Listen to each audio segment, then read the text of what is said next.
নমস্কার, বৈশাখীর হেসেলে সবাইকে স্বাগত। কেমন আছো তুমি?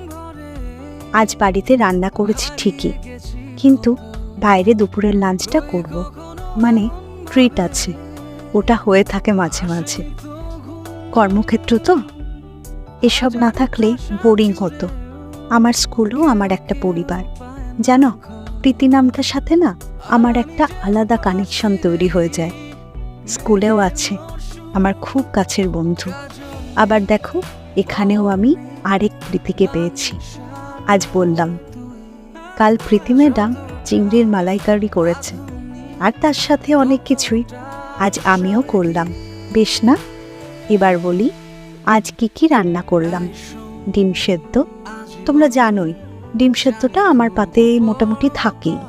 ধনেপাতার পকোড়া, কাঁচা টমেটোর ডাল, শুকনো লঙ্কা, রাঁধুনি আর সর্ষে ফোড়ন দিয়ে করেছি।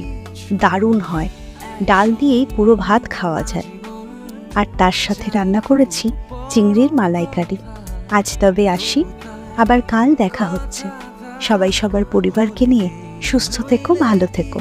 নমস্কার।